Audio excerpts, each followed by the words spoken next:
My name is Stephanie Mehta, and I am an editor at Bloomberg. I oversee our conference division, where we work with 2,000 journalists worldwide to put on conferences, and I'm also an editor at large for some of our magazines. And it is my great honor and pleasure to be here today to kick off this Women's Leadership Series at Asia Society, an organization that is near and dear to my heart for a number of reasons. I'm going to very quickly introduce our panel. To my far left, we have Ping Sun, who is a lawyer at Yetter Coleman and the First Lady of Rice University. Next to her is Donna Cole, who is President and CEO of Cole Chemical.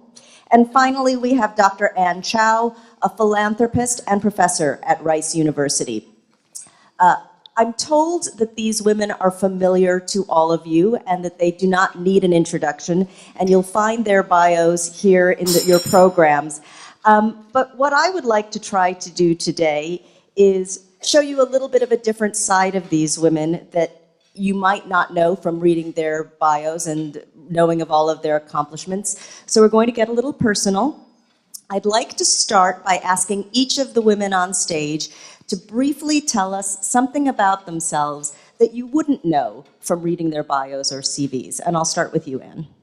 Thank you, Stephanie. Thank you, everyone, for coming, and Donna for sharing your amazing story about your mom with us. I think for the 3-minute story that you may not have heard, I was reflecting on how our paths are sometimes forged by things that happened in our past. And for me, my father was a diplomat, and one of his jobs was to represent Taiwan and explain why China is democratic as an example of Taiwan. Also, one of his jobs is to go around whatever country he was stationed in to examine the lives of the overseas Chinese. And for some strange reason, with different paths crossing, today I'm at Rice, working on Chinese history, and one of the things I'm doing is creating an oral history archive of the Asian American immigrants in Houston. And now, looking back, I'm kind of doing the kind of things that my father was doing, which is not what I set out to do. So that's great.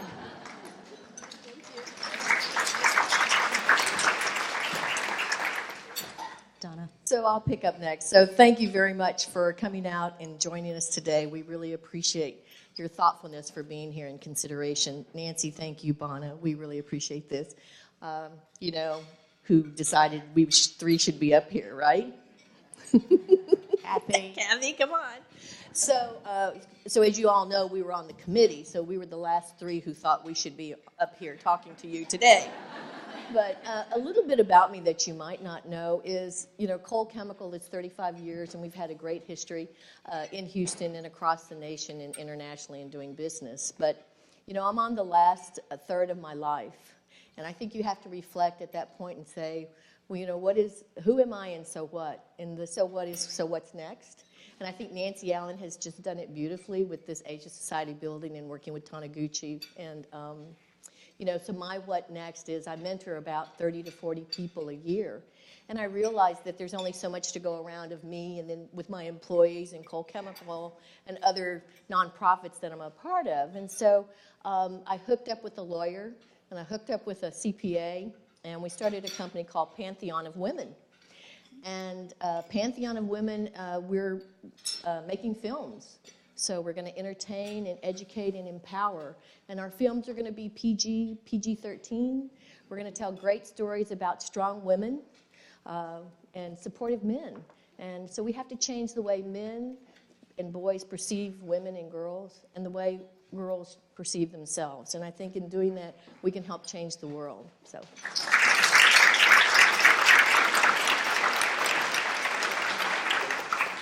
Donna, that was beautiful. I feel so honored to be up here with Donna, with Dr. Chao. And this is both of these women are really my role models. Of course, Nancy. So thank you so much. We have this beautiful building because one woman's determination and love and passion.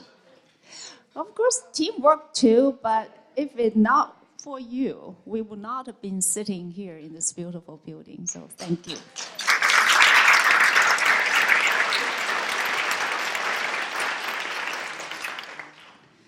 Well, life story in 3 minutes?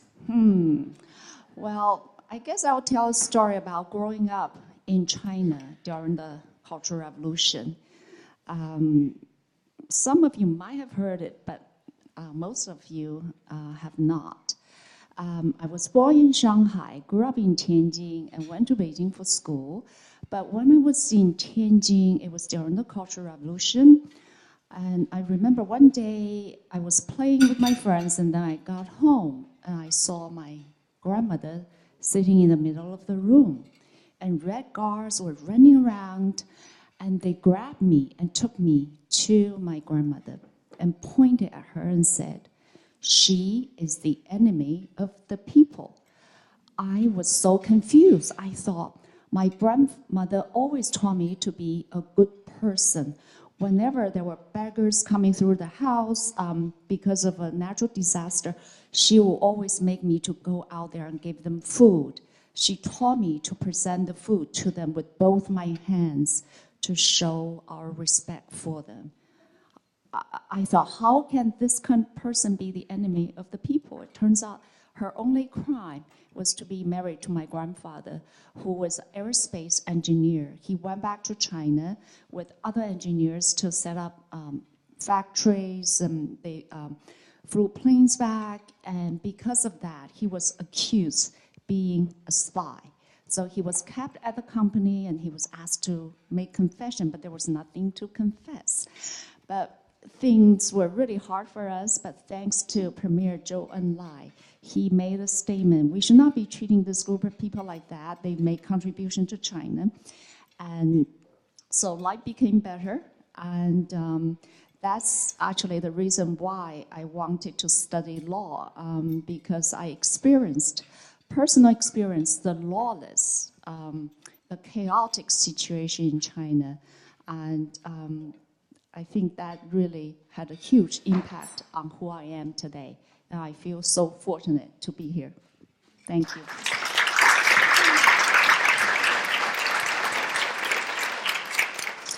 Thank you, Ping. I think we're going to spend a lot of time digging into many of the things that these three women have started to talk about. We want to talk about your personal journeys. We want to talk about mentorship and role models. And we want to really understand the journeys that these women went through and how that sheds light on the journey of a new generation of women who are coming up in the professional world today. I'd actually like to start with Donna. Being an entrepreneur is such a risk. It's such a hard thing to do. You did it when you were 27 years old. It was the 80s. You were a single mother, and you were in an industry that was very male-dominated. What gave you the courage to start your own business in 1980? Well, first I was already in the business for about 4 years, so I learned a lot, and I had a great mentor in my boss.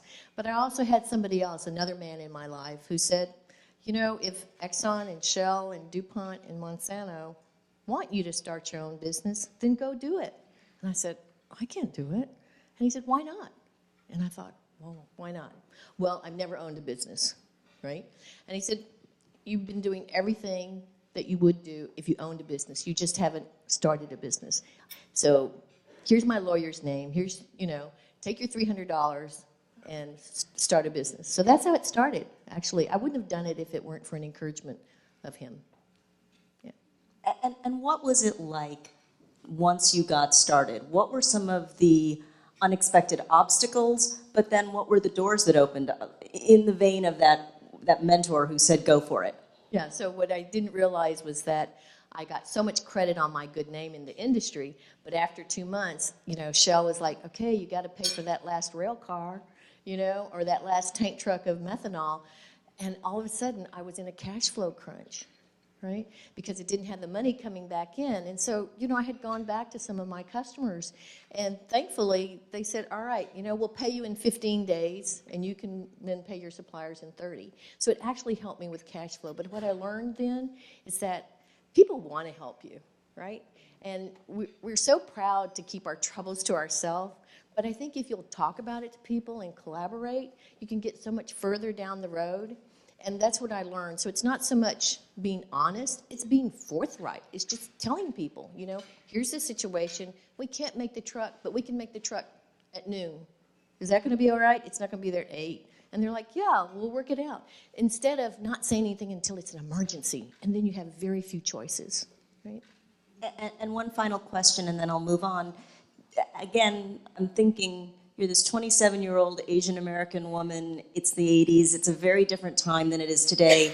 Did you experience any discrimination or any moments where you thought people weren't giving you the credit you deserved? Well, I had several situations. I had a Japanese company that I thought we were going to do a joint venture with. And we had all the papers, and the last page was the stock distribution page, and my name wasn't on it. And I said to the general manager, oh, where's my name? And he said, Donna, you're a woman. But worst of all, you're a Japanese American woman. We can't let you own stock, right? So at that point I said, oh, well, I guess the meeting's over, And I just got up and walked out. But,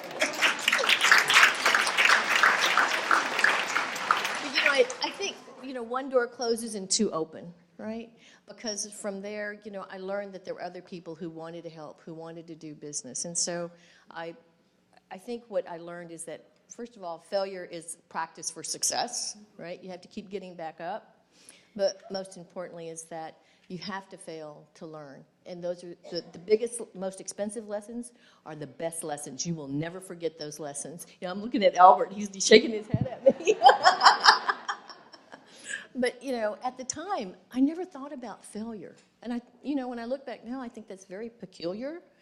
But I think it's because I was divorced. I had no other child support, no other income, except what I could make. Tammy was 4, and I had to succeed. So I had to work hard, Great story. Ping, I want to talk about your start in the professional world as well. Today, law firms are very focused on inclusion. They're very keen to make sure that women are retained as partners. But when you got started at Sidley Austin, what was it like being not only a woman of Asian descent, but an immigrant in an American law firm? Well, I have to say the legal profession has evolved. When I first started, of course, at that time, because of the woman generation before us, they paved the way. Things got a little better for my generation. I still remember talking to Justice Ginsburg. She was telling me with a law degree from Columbia, and she couldn't even get a legal secretary job after graduating from Columbia Law School. When I started first with White & Case, I was fortunate, even though I was the first female lawyer from China at the firm, but my colleagues were treating me pretty well. It's the society, the environment. I remember being the young lawyer, I went to Princeton Club for a client lunch. And the nice gentleman out there greeted me, and he said, oh, are you here looking for a job? We are looking for someone to be the cashier. I was like, that's interesting. Maybe he thought that I'm Asian, maybe I'm good with math, right? And so, but in that situation, I thought I could get mad, but I thought, okay, I will let him know, but in a nice way. I just smiled at him, and I said, I have a very good job. I'm a lawyer, and I'm here to meet with my client. You should have seen his face. He was so embarrassed. But then we became good friends. Every time I went there, he greeted me very nicely.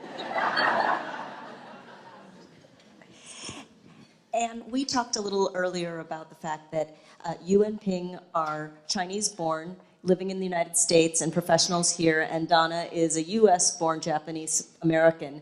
What do you think are the differences between the experiences of Asian Americans and immigrants to the United States in the workforce professionally? Professionally, I think the difference is really not that great in the professional world, at least, and I can only speak from academia. I have friends here at the table who are also born in China, who are teaching U.S., as well as I have friends who are U.S.-born Asian academics. I think the measurement at the bar and in the academic environment is your own productivity, your own ability to produce and write, and as long as the language barriers and all of that are removed, the field is pretty open and pretty fair. But having said that, I did encounter a very interesting situation. Sunday, I was in Beijing at an academic conference. It was a very important historical conference, and there were 60 people, 40 presenters, only 3 women presenting. And the dynamics are very interesting. When I came to present, the entire room was full of men except me. And you can almost feel the expectation that this is a woman. Can she really cut it? Can she measure up? On the other hand, they say, well, she is a woman. We should be nicer to her. So I think I basically took advantage. I got a little more slack because I'm a woman. But finally, when I delivered my paper, they realized that I had something that they could talk about. And so we have a discussant who was questioning my entire approach to a certain historical analysis. And when I explained something that he completely ignored, the entire room just erupted in laughter. And this poor discussant was so embarrassed. So I think you almost have to kind of very quickly seize the moment. And then when there is something that you can use to your advantage, you do. Donna, you talked a little bit about experience with a Japan-based company, clearly sexist behavior. I wonder if, for any of the panelists, you could talk a little bit about the differences in the perception of women in the workforce or professional women in leadership in the US versus what you've experienced doing business internationally. Not necessarily with an emphasis on countries in Asia, but certainly if you have some relevant experiences, I'd be curious to hear if you're seeing different trajectories for professional women, both in circumstances where you're walking into a room, but also when you see Asian women trying to advance in Asian companies. I have to say now, Prime Minister Abe has this thing going on called Womenomics. So last year that was coined because he wants to see the population grow. He wants to see women in the workforce. He wants to see 30% women in the workforce throughout, all the way up, in corporations and the government by 2020, when Japan has the Olympics, right? And he also wants to see that instead of people retiring at 60, that they actually have an opportunity to go to work. How do we put these people who are still productive into work, right? And so I think that is going to be changing what you see going on in Japan. There have been some women in higher places, and hopefully we'll bring her in. She was the Prime Minister of Defense, or the Ministry of Defense. But here in the U.S., we've come a long way. And you see a lot of women in the C-suites, on boards, and we just don't have enough because we were on a trajectory, and then it's sliding. And so we just have to, put some more momentum behind it. So I think there's wonderful opportunity out there for many young women that, it wasn't really so much out there for us. Well, I have some experience with a Japanese law firm. After my first year law school, I went to work for a Japanese law firm for about 8 weeks in the summer. I was the only female sort of quasi-attorney at the firm, but my boss was really nice, and he would take me to meetings. All the meetings I went to, I was the only woman in the room. But I think Japan has come a long way. And in terms of China, China has always tried to emphasize the equality of men and women. There was a very well-known saying by Mao Zedong, Chairman Mao. He said, women can hold up half of the sky. But in reality, there was still a lot to improve. In terms of in America, in the legal profession, just like Dita mentioned that the firm I'm with has about 7 attorneys, women attorneys, and each one of us has a very flexible work arrangement with the firm. And our founding partner, Paul Yetta, has 7 boys himself, but he is very conscientious and very understanding, puts emphasis on family, and I think we've come a long way, but we still need to do more. I think it's the events like this, sort of women leadership series, and to create more awareness, and so that there will be more opportunities. And I also encourage young women in the room to seek opportunities in leadership and involvement in the community. And only by doing so, by spreading the word, can we make more impact, can we improve as a society. In my short time here, I've observed quite a support system among the women in the room, and certainly among these 3 women on the stage. But it's not always like that, is it? Can we talk a little bit about whether we see enough of women supporting women? Certainly there are some industries where we don't see that, and where women are very competitive with one another, and we don't see the accomplished generation sort of reaching down and helping, giving a hand up to the next generation. Well, I think some operate in an area of scarcity. So there are corporations who say we want 2, senior executives, women, maybe in general counsel, maybe in finance. And so there's only 2 spots. Everybody in the whole company knows that, right? So why would this woman or the 2 women feel like they want to bring others along when they've got the seat, right? But if people knew it was open and fair and there was going to be more opportunity and more women, and there wasn't this number, and you saw more women out there, I think you would see more women mentoring others within the corporations. And I think nowadays women are doing that, right? So you have 2 sides, one who will bring women up, and the other who are kind of like, no, I'm too busy, I'm trying to save my own job. Thank you, right?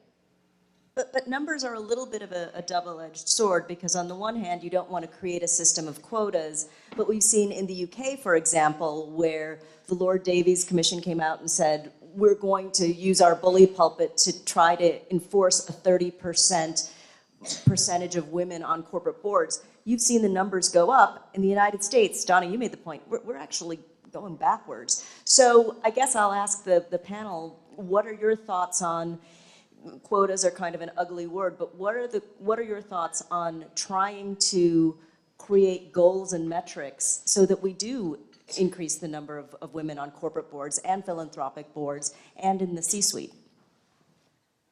I totally agree with you. It's a two-edged sword. I'm more of the opinion that we do need quota until the field is more leveled. Having said that, it is really difficult when you employ or bring someone on a board who you clearly know came as a reason of so-called affirmative action. It sometimes will actually cast a more negative light on this person. But I still think that because women are so underrepresented, there's definitely a need for quota, but we have to do it very well. We have to select the proper candidates. We have to frame it in such a way that it does not look as if the person came on board because of a quota system. And you don't want the same 5 people getting tapped time and time again. Right. Ping. Well, I agree with Anne. Right now, we probably need quota, but I am looking into the future. I think in the future, we should let the best play. If you look at colleges and law schools and the percentage of female students, sometimes it's over 50%.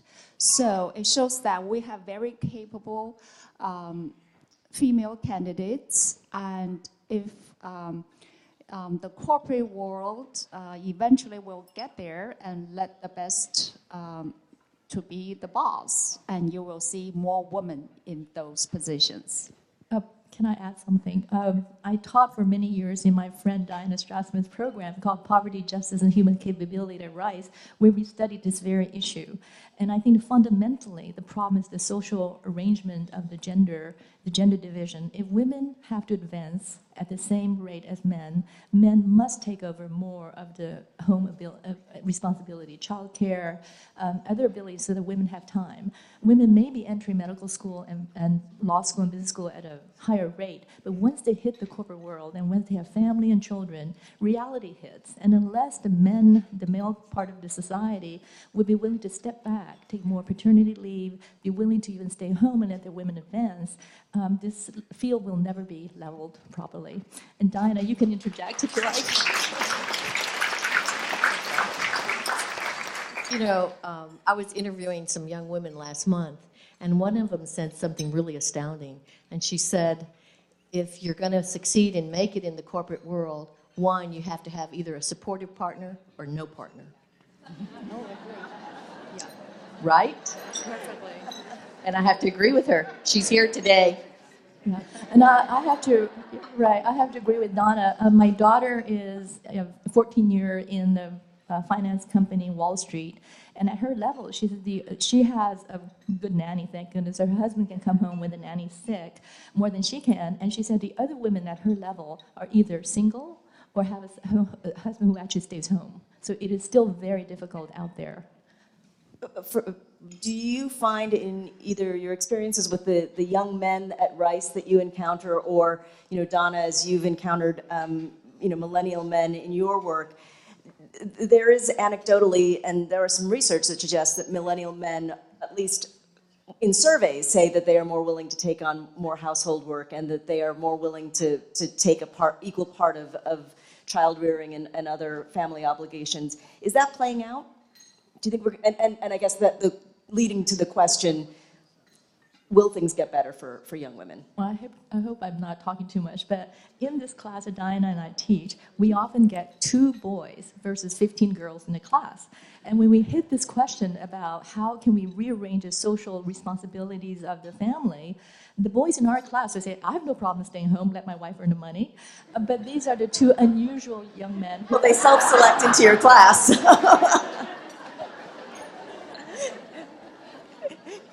You should collect their information for a database for dating for young women.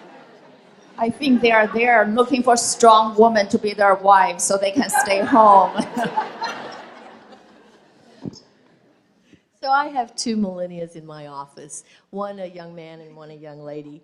And it still depends on who brings them up and what values do they have. So I've had some summer interns that, they don't do a lot and they're just waiting for somebody. And I'll give you, for instance, we had this one lady who was supposed to do collections, right?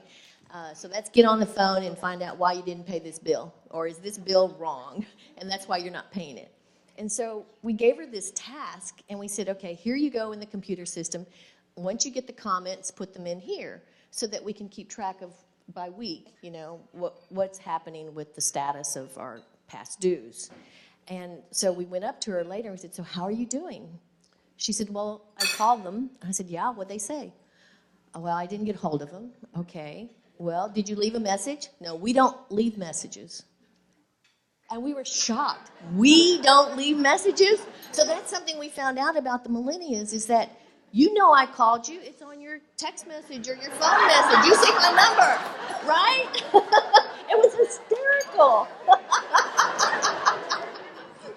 So yeah, there are some subtle differences at times, but I have to say these 2 young people were brought up the right way, and they help in the kitchen, they clean up, they whatever we want them to do in the office, they're right there, ready and willing to do it. So yeah, I've seen both sides. We talked earlier a little bit about mentors, but I also want to talk a little bit about role models, not just professional role models, but individuals who've inspired you and made you who you are. Anne, can you talk a little bit about an individual or a group of individuals who have really sort of made their mark in your life? Well, groups of individuals, because I think for every different aspect of my life, I have different mentors. Of course, for family relations and just to be a person, I think my own parents and Albert's parents played a big role. Academically, I have amazing advisors and colleagues who inspire me every day with what they're doing. But even, and because we interview Asian American immigrants, I've heard amazing stories from the G family, the Gore family, the Wu family. All of the immigrants who've been here had gone through so much trouble, and Glenn Gondo is another person we interviewed. All of their stories are so inspiring. So I have so many role models, and I think I take away from every story that human dignity and human courage are really what drive people forward. And so to me, I just have so many role models. Well, like Anne, I also feel along the way I have so many role models. Some people say you are lucky if you can have three things. The first thing, when you are a student, you have a good teacher. And second, when you start working, you have a good mentor. And the third thing is, if you get married, you have a very supportive, loving spouse. I feel truly, truly fortunate, and I have all three. When I was a student, I had very good teachers, and then when I started working, I had good mentor, the managing partner of White & Case. But I feel I seek good points from each person. So every one of you sitting here, I feel you can be my mentor. I feel I can learn something from each of you. In terms of supporting spouse, and David has been very, very supportive. And so he is one of my mentors as well. So that's good. Thank you, Kay. So one of my mentors is here today, my mom. She's 94. Wave, Mary.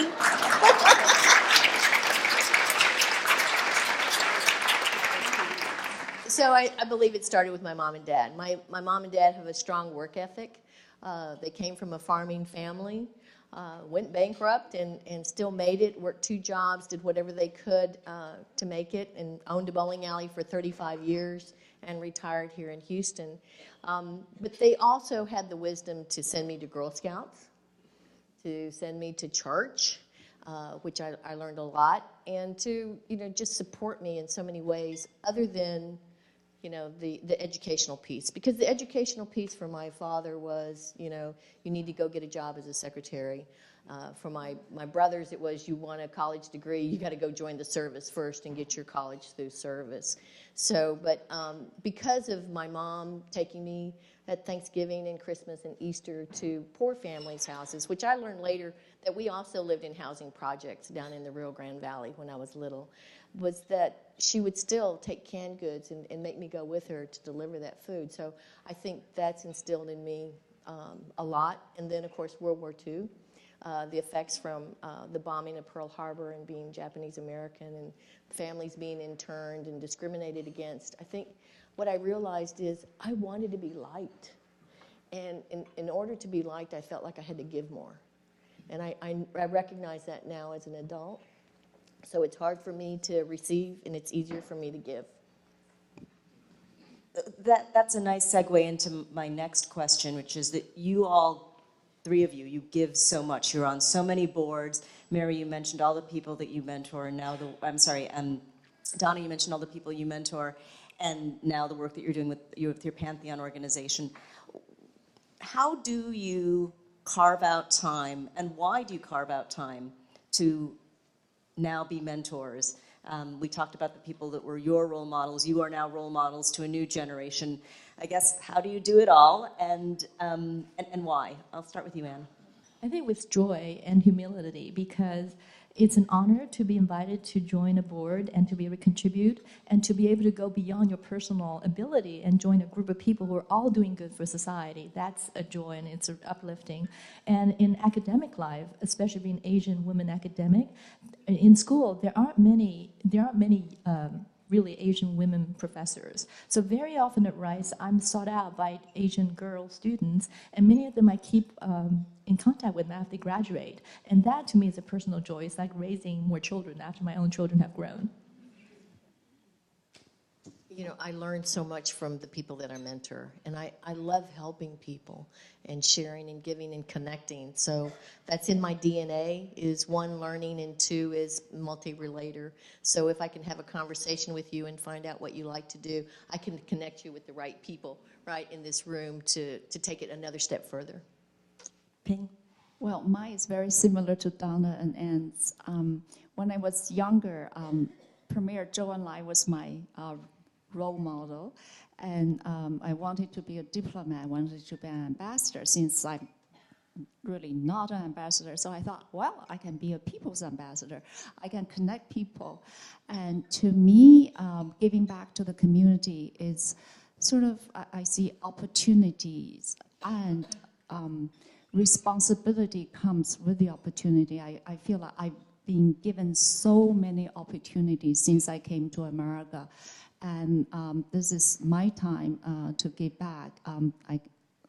I came on a full scholarship to Princeton, and so I belong to the 100% club. Every year I make sure I donate to Princeton so that someone else like me can have a chance to come to receive an education. And in terms of giving in the community, donating my time and skills to various nonprofit organizations, this is really Houston.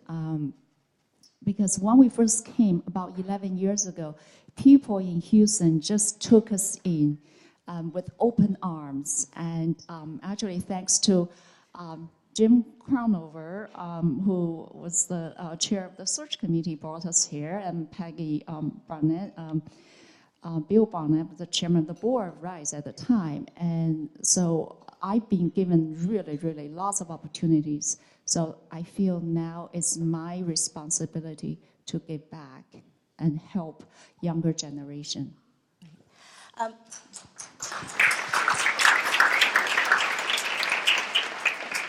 We're going to go to questions from the audience in just a moment or two, so I wanted to give you fair warning so you can get your questions, comments, thoughts ready for us. There's an article going around the internet right now, and forgive me, it's going to take me a minute or two to set this up, but at a conference in July, a journalist asked Anne Wojcicki, who is one of the most senior women at Google, he teed up the interview by saying, you know, you were employee number 8 at Google, you're one of the most important women in business, but more importantly, you have 5 kids. And he asked her to comment on being a high-profile woman with 5 kids.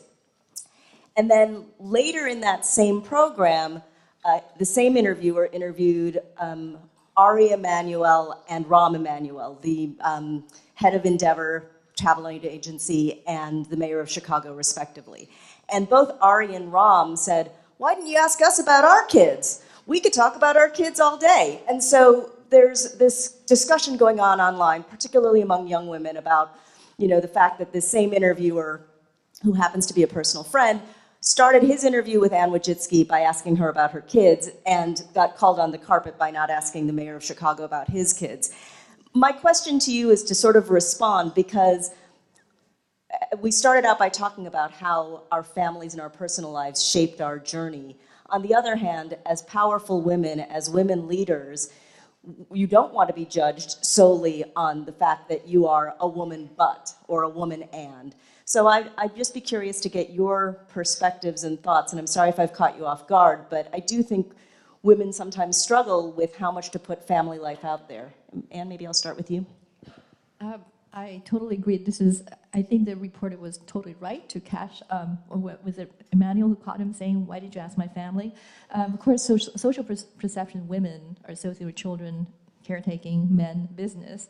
Unless we really change the social discourse, we really have to completely shift our mindset and then see women and men as equal players in the professional world and the family world. We're never going to change this equation. And so as a woman, I try to present myself as an academic in my academic world. In a social world, I basically straddled both worlds. I would talk about my family and I talk about my work, but I don't always enter a room or any conversation with a chip on my shoulder. Like, you know, oh, I'm a woman, you have to respect me, you have to give me all the consideration. I think the best way to really engage people is to present yourself with your personality, your mind, your interests, and just be gender neutral. And hopefully you can convey that message to other people that I have something to contribute.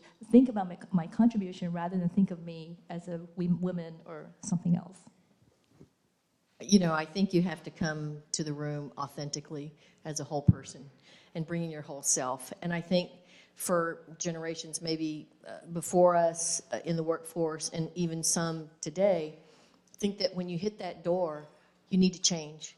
But I think you can come in and be who you are and be a whole person. I don't think you have to leave some part of you at the door, because then it's hard to be genuine all the time. But like Anne said, you know, when somebody does something like that, right? And I think the public called them out on it. I think that's the kind of thing where people go, oh, yeah, I didn't even think that was a gender thing that I did. Because if people don't say anything, then people will just continue to do this kind of stuff. And behind the door, when we walk out here, we go, did you hear what that guy said? You know, how stupid was that, right? You didn't ask the guy that. So that, right? So I think it's important that somebody pull them to the side later and say, you know, you might want to consider the next time asking everybody on the panel that question instead of just singling out the mom or the perceived mom. Because what if she didn't have, you know, what if they weren't her kids? Yeah? He didn't know that. But anyway, but you know, that's just how I think I've come, is that, you know, we have to learn how to be ethical, caring, and compassionate. And to be able to do that, you have to bring your whole self. And I know there are a lot of people who come to different meetings, et cetera, with different games. But I think when you can have a dialogue with a two-way understood communication, you get so much further. Thank you. Yes, the stereotype, it's a big issue. Over the weekend, I was at a horse show. A friend was telling me the story that she is a Texas Children's Hospital executive, and her daughter fell and broke her arm. And so she was trying to get her daughter to the hospital, the emergency room, and someone else called ahead and saying that, oh, so-and-so is coming with her daughter. And when she got there, and the doctor, a male doctor, just said, oh, where's your husband? Thinking that the husband is the executive rather than she was the executive. So, but as Donna said, when we encounter this situation, we need to speak up in a nice way so that people will not be having this stereotype in the future. Well, I could keep asking questions all afternoon, but I'd like to open it up to our audience. Unfortunately, we don't have roving mics. All four of us have hogged the microphones. But if you could stand up and speak loudly, I'll repeat the question so that everyone in the room can hear it. And if you could just identify yourself. Anybody have any questions? Comments? Yes, right there. Did everybody hear the question? She asked a little bit about, she commented on Viola Davis winning the Emmy Award for her role in How to Get Away with Murder, and commenting about how what's holding women back is really lack of opportunity. And so she asked Donna to comment a little bit about what she's seeing in entertainment and film now that you've launched Pantheon. Yeah, so the entertainment industry lags behind most all other industries, okay? So even oil and gas is way ahead of them. So take a bow if you work for an energy company.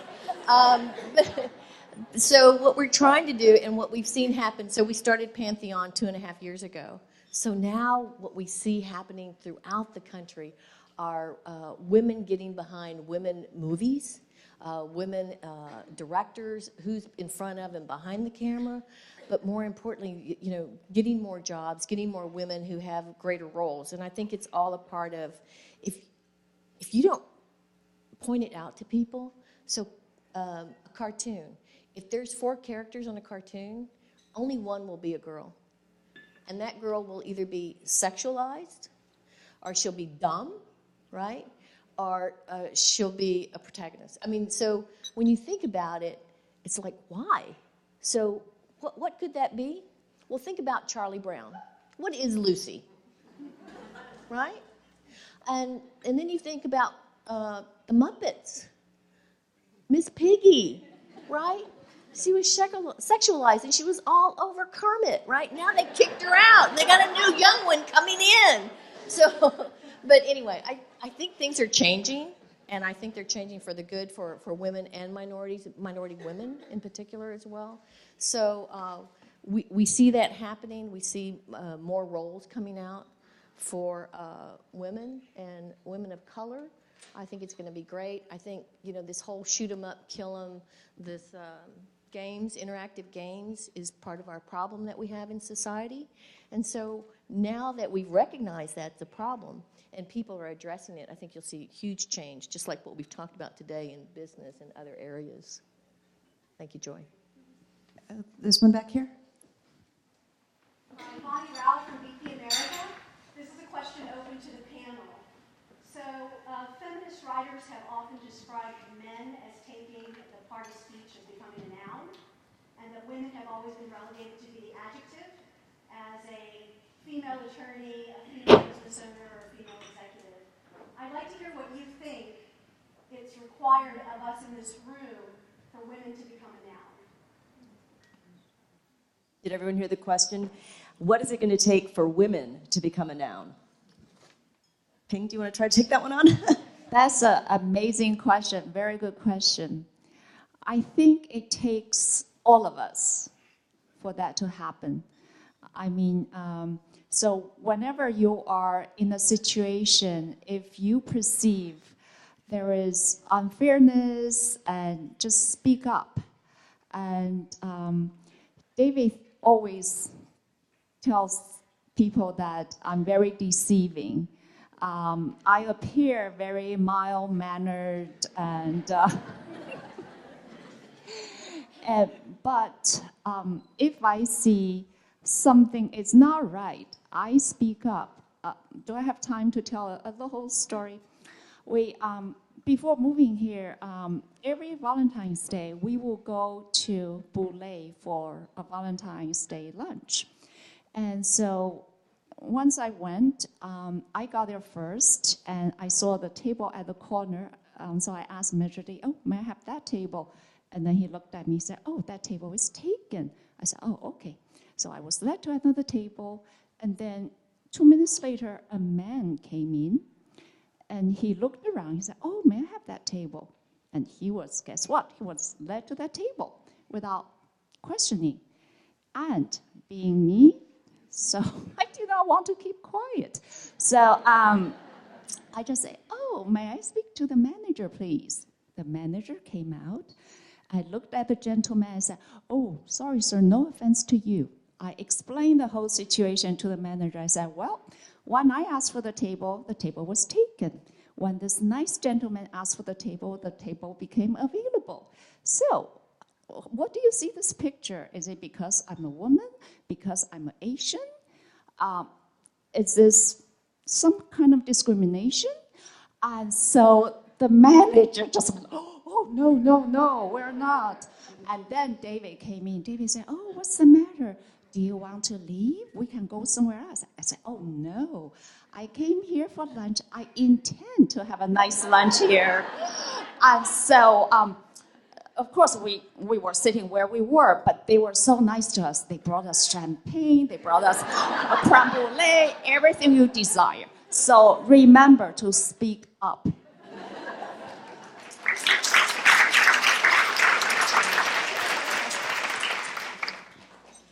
Other questions? Yes. You know, today, I have 3 sons, and we're all talking about the opportunities for women and that their men don't know how to do household things.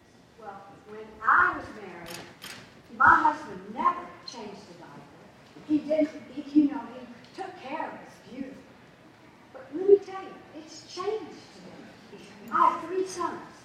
They go to the doctor with their children. They take them to play dates. They do everything. So really, the world is changing.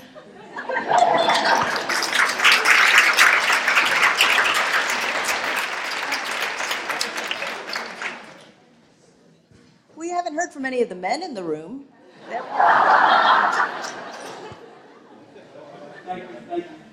comments, ladies. It's a real honor to be invited here.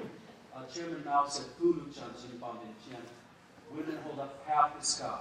When I heard that, I thought women hold up more than half the sky. And any man in here, any thinking man will understand that. I'd also like to say to you, First Lady's son, as coming from a third-generation family that loves rice, I would like to thank you for your graciousness as First Lady. You've done a wonderful job, and I hope you were there many, many more years. Thank you.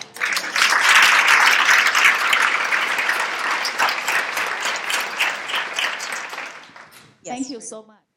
If I can take that, I think that's a very good question. And if I see this in my children who are born in the States and who are raised here. And the story is that they change as their own maturity developed. In high school, they did not want to be identified as Asians at all. They want to be normal like everyone else. Once they hit college, they all go to study Chinese, they visit China, and now they're cooking Chinese food and celebrating every single Chinese holiday there is. But I totally understand that there is a fear that if I identify myself as being Asian, I may be discriminated against, or I'm not going to be able to join the mainstream society. Fortunately, I think as Nancy said, things are changing, and I think we're living at a time where multiculturalism is celebrated, being different, being ethnic is actually a good thing. And so now more people are more comfortable just saying, I'm both. I'm Asian, but I'm also American. It is a mindset, and I think if you embrace that mindset, you can probably convince more people around you. But again, it's an element of courage, because there are times when being Asian is more of a negative thing than being, just a mainstream person.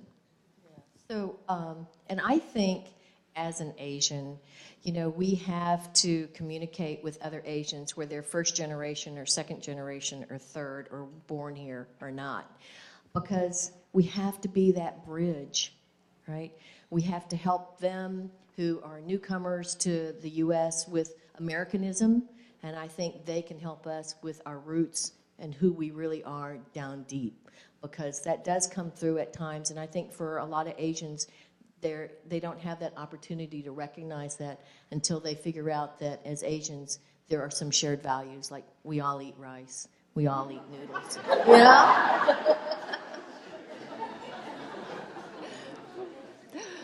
Well, I have two children. When they were very young, I told them, they are very lucky because they get to share both the Chinese culture and American culture. And of course, whenever there is Chinese New Year, they love the red envelopes as well. But I think it's important to teach the children when they are young that they are fortunate to have the opportunity to share both cultures. So as they get older, they will feel proud. My children speak Chinese. Actually, they were made to go to Chinese school when they were very young, and then they took Chinese in high school. And lately, my 15-year-old daughter decided to change her name to May Li Brown. May is a Chinese character for roses.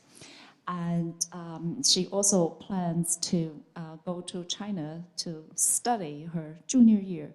So every little thing we do helps to foster their passion, their love for, at least for us, for the Chinese culture. We have time for one more question or comment from the audience. Yes, back here. My voice is quiet, but I'll try and make it loud. So I'm Marty Wu with BP America. I'm a Wu because my husband is Chinese. My sons have Chinese from Guangdong province. So my question is, outside of work, I do things that I need to do to sustain myself.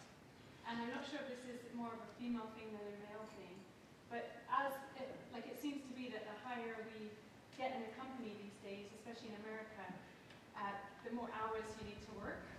And so I'm nervous about progressing upwards because I may not have time for these other things.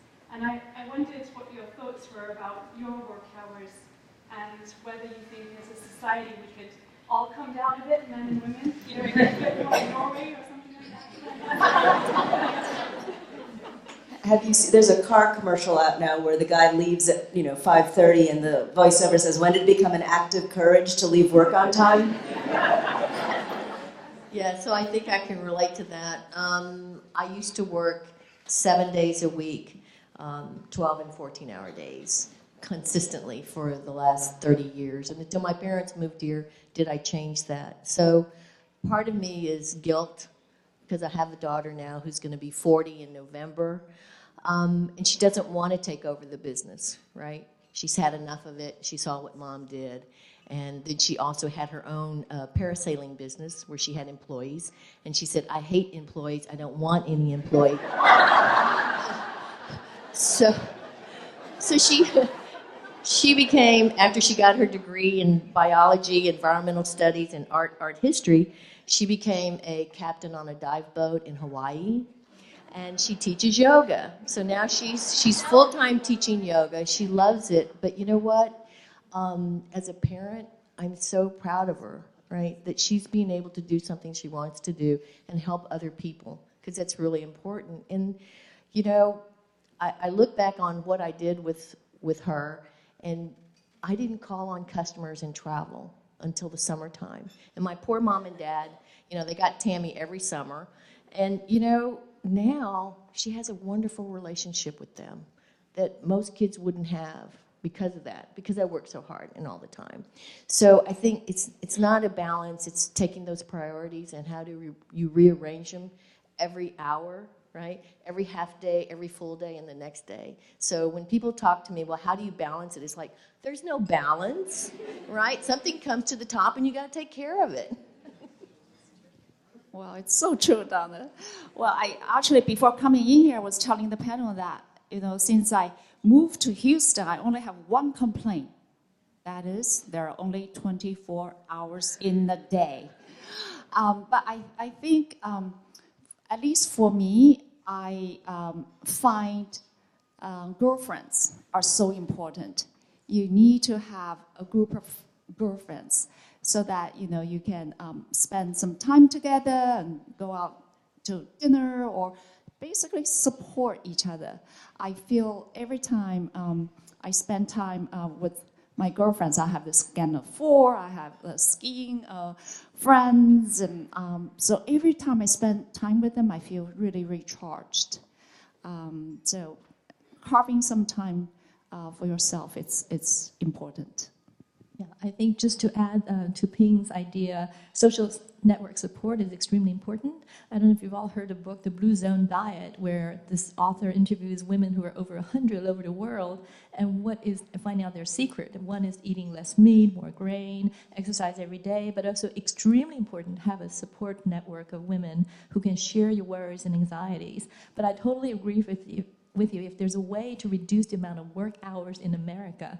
I think Americans work much harder than other people in the world. It's great, but it's also extremely stressful for professionals. I'll take you out to get a massage in Chinatown.